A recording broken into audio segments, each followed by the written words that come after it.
What if the reason you can't fall asleep isn't the silence, but everything the silence finally lets you hear, the worries you outran all day, the words you wish you'd said differently, the tiredness you've been too busy to notice until now? What if, instead of fighting that silence, you let it become the exact place where you finally set everything down? Because someone has been waiting all day, patiently, for you to stop and notice him again. Before you close your eyes, give me just a few minutes, not the distracted kind, with the phone still glowing in your hand and your mind halfway into tomorrow already. Just a few honest, quiet minutes, right here, before sleep takes over. Today is done now. Whatever it held, the wins nobody clapped for, the mistakes you're still replaying, the conversation that didn't go the way you hoped, it belongs to the past now. Jesus isn't asking you to relive it tonight. He's simply asking you to lay it down. Come to me, all you who are weary and burdened,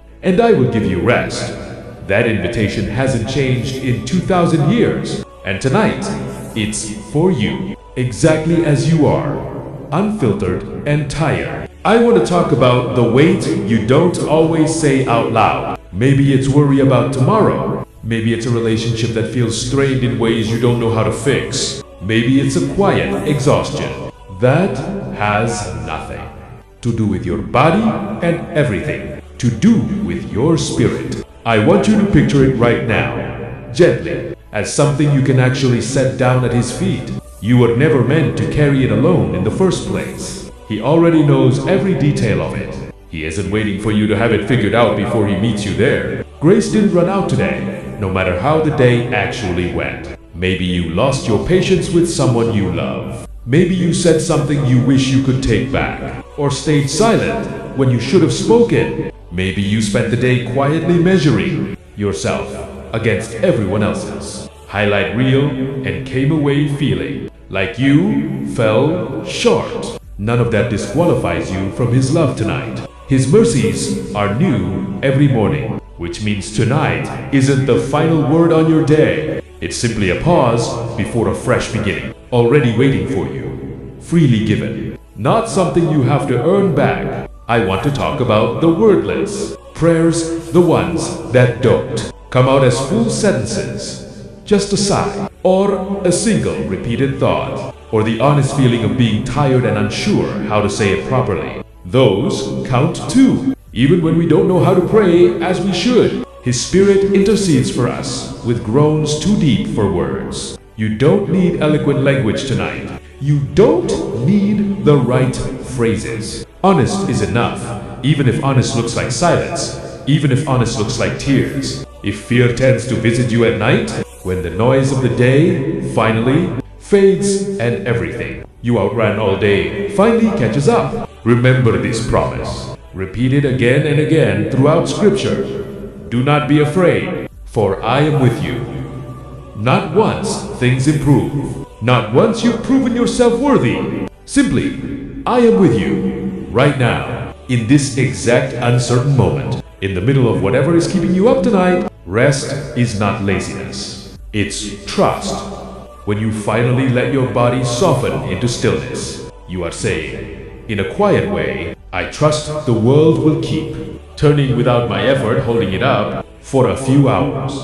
That's not a small thing. That's actually an act of faith. Even in creation, rest was built into the rhythm of things from the very beginning, not as an afterthought, but as something sacred, something intentional, something good. If God rested, you're allowed to rest too, without guilt trailing you into your dreams. I want to talk about the people on your heart tonight, the ones you're too tired to properly pray for in full sentences. Maybe it's a family member walking through something hard. Maybe it's a friend who's drifted, or a situation that feels unresolved. You don't have to carry the full weight of fixing any of it tonight. You're invited to hand it over, trusting that the same God who held you together today is more than capable of holding them too, even while you sleep. Even in the seasons when nothing visible seems to be changing yet, you are not defined by today's mistakes. You are not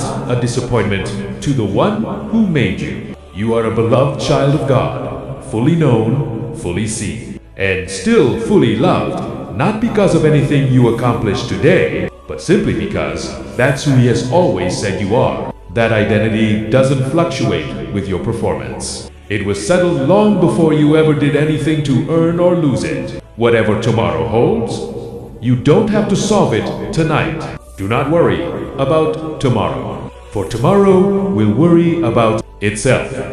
That's not a dismissal of your concerns.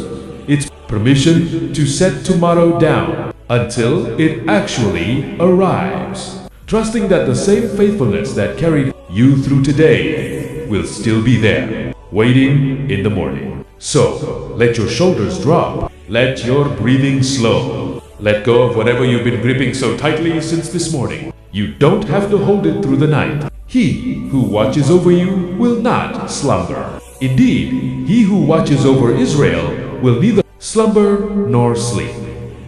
That promise is for you tonight, in your actual room, in your actual bed, exactly as you are unfinished, imperfect, and still deeply loved.